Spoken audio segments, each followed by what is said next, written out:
kung bakit niya tayo nilikha upang maipakita niya sa sanglibutan ang kanyang larawan. Tayo yung kanyang larawan. Eh sabi niya dito sa Genesis, mula pa sa chapter 1 verse 26, ang sabi niya ganito. Sabi ng Panginoon, para malaman niyo ano. Sabi niya,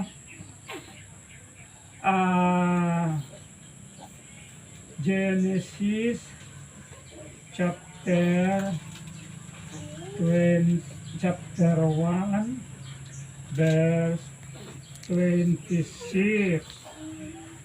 Yan. Ang bibigay sa atin ng Panginoon ng kaalaman tungkol sa kaniyang mga plano kung bakit niya tayo nilikha, kung bakit niya tayo ginawa. Sabi niya dito, gawin natin ang tao ayon sa ating larawan. So ikaw ngayon, Jomar, tayong lahat, larawan tayo ng Panginoon. Tayo yung kaniyang larawang gumagalaw. No? Kaya sabi niya, ginawa niya tayong lalaki at babae. Kaya sabihin, lalaki man o babae man, tayo yung larawan ng Panginoon. Ang larawan, hindi nakikita yung internal organs, ano? Yung atay, yung bituka, hindi nakikita yan. Yung mga kinukuberan na bahagi ng katawan natin, hindi nakikita kasi larawan nga. No? So, babae man o lalaki, magkakapares tayo. No? May buhok, may mata, kompleto. No?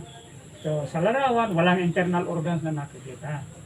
Ngayon dito, ganito. Bakit mayroong kahirapan? Alam niyo kung bakit mayroong kahirapan, mga anak? Ito ang nagdudulot ng hirap. Yung kasalanan, dahil nung nagkaroon ng kasalanan, ito yung sinabi ng Panginoon. Ang sabi niya dito sa verse 17, to, sabi niya, dahil kumain ka ng bunga na ipinagbawal ko sa iyong sinabi ko, huwag kang kakain, no? Yan, sabi niya, sumpain ang lupa dahil sa iyo. No? Isinumpa ang lupa. Sa lahat ng araw ng buhay mo, maghihirap ka. Kaya may kahirapan. Dahil nagkaroon ng kasalanan. Ngayon, ang kasalanan yan ang nagpapahirap sa tao, mga anak. No? Kaya nga, para mawala ang kahirapan, Apple, mga anak, dapat mawala yung kasalanan. Paano mawawala ang kasalanan? No? Sa pamagitan ng pananampalataya natin sa Panginoon, sa pagsamba sa Kanya. Okay, kita nyo kung paano mawawala ang kasalanan. Ano? Sinabi mismo ng ating Panginoong Diyos kung paano mawawala ang kasalanan yan na nagpapahirap sa tao. Kaya nga sabi niya dito, mula sa mga gawa ng mga apostol, chapter 2, verse 37.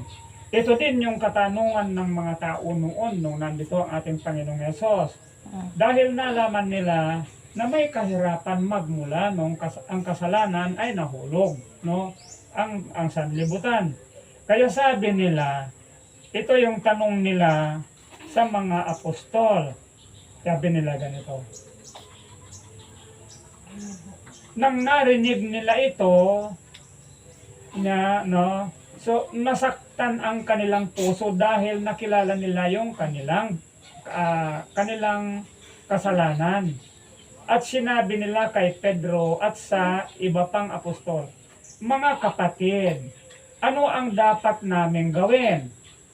Nung nalaman nila na nagkasala sila at nagkaroon ng kahirapan, ito na yung bumabagabag sa kanila. Kaya sabi niya, mga kapatid, anong dapat namin gawin? Kaya ang kahirapan, mga anak, hindi lang ngayon. Buhat noon may kahirapan na. Kahit nung nandito ang ating Panginoong Hesus, napakahirap ang sanlibutan noon. Tignan natin kung anong sinabi niya na. Ang sabi naman ni Pedro sa kanila, sinabi ni Pedro sa kanila, magsisi kayo at mga pabautismo ang bawat isa sa inyo sa pangalan ni Jesucristo. Pakinggan niyo itong susunod. Para sa kapatawaran ng mga kasalanan, ano? Pag-aalis ng kasalanan. At tatanggapin ninyo ang walang bayad na regalo ng banal na Espiritu. Nakita nyo na? Ito yung madalas katanungan, ano? Na hindi nila na uunawaan. May kahirapan mga anak dahil may kasalanan, may sumpa kasi. Habang ang tao, mga anak, nakakagawa ng kasalanan na hindi niya nalalaman, no? May sumpa, may sumpa. Yung sumpa na yan ang nagpapahirap sa tao. Dahil ang sumpa, yan yung sinasamantala ni Satanas para bigyan ng tao ng lahat ng kahirapan. Kita nyo, no? Kahit ang tao hindi niya alam ang kanyang kasalanan, ang sabi pa rin ng Panginoon, ito, no? Kanya pa rin tatanggapin ang kaparusahan kahit hindi niya alam yung kanyang kasalanan. Tatanggapin pa rin niya yung kabayaran ng kanyang kasalanan. Ito sabi niya, kung ang sino man ay magkasala dahil sa paggawa ng alinman sa mga ipinagbabawal ng Panginoon, kahit hindi niya ito alam, nagkasala pa rin siya at mananagot sa kasalanan niya. Kahit hindi natin alam, kaya nga dito mga anak, kailangan malaman natin ano ang kasalanan. So, ang kasalanan, ito yung kasalanan na. Para maunawaan ninyo, ano ba yung kasalanan? Ito yung kasalanan, mga anak. Maliwanag yung sinabi ni Juan. Ang kasalanan, para makilala ang kasalanan ay ito. Sa libro ni 1 Juan, chapter 3, verse 4.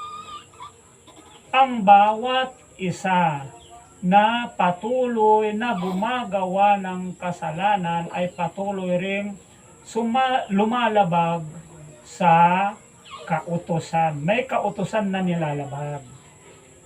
Pag nilalabag ang kautusan, may kasalanan. At pag may kasalanan, may sumpa. Kaya nga maraming mga tao, mga anak, na hindi nakakaalis sa kahirapan, sa mga problema, ang kahirapan mga anak ganito. Hindi lang sa kawalan ng pera. Ang kahirapan, ito, kapag ang tao hindi malusog, ibinibilang ito na mahirap. Kasi panay ang dain niya. Ang hirap ko, masakit ang bewang ko, masakit ang tiyan ko, masakit ang leg ko, masakit ang ulo ko, masakit ang ngipin ko, masakit ang kamay ko. Lahat na lang may karamdaman siya. So ito ibig sabihin, mahirap siya. Dahil pinahihirapan siya ng mga sakit na taglay niya. Yun ang isa sa pinakamatinding kahirapan na dinaranas ng tao. Hindi yung kakulangan ng pagkain. Dahil sa pagkain, mga kapitbahay ka lang, sabihin mo, kapitbahay, wala akong tanghalian ngayon, pwede pa pwede mo ako ng sangsuka. O bibigyan ka niya, no? Mawawala na yung gutom mo. Pero ang nagpapahirap talaga sa tao, yung sakit, no? Sakit ng tao. Iyan ay yun yung sumpa na sinasabi, ano? Ito. At dito, sapagkat ang kasalanan ay ang pagsalansang sa kautusan. Ito, ano? Kaya dito mga anak, ang papasukan nating aral ngayon, ito, Jomar, ang para sa iyo, no?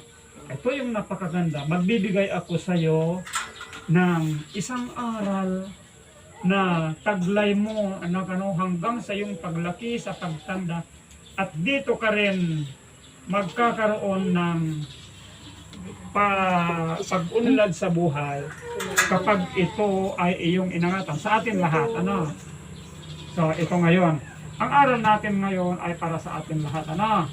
Mula sa Deuteronomio chapter 28. Umpisahan natin sa verse 1, 2. Patuloy tayo. Ganito ang sabi niya. Pwede ikaw bumasa, Jumal? 1 and 2. Basahin mo na 1 and 2. 28, 1 and 2. Laksan mo na. At kung talagang makikinig kayo sa tinig ng Diyos ninyo, si Jehovah, at susundin ninyo mabuti ang lahat ng utos niya na ibinibigay ko sa inyo ngayon. Tiyak na gagawin kayo ng Diyos ninyong si Jehovah na nakahihigit sa lahat ng ibabang bansa sa lupa. To. Ituloy mo. Dahil patuloy kayong nakikinig sa tinig ng Diyos ninyong si Jehovah, mapapasa inyo ang lahat ng pagpapalang ito. Okay, may pagpapala na. Ano ang kaparaanan daw? Kung makikinig ka sa verse 1 at susundin mo yung kaniyang mga habilin sa'yo, pagpapalain kanya. No? Now, tingnan natin ang unang pagpapala. 3.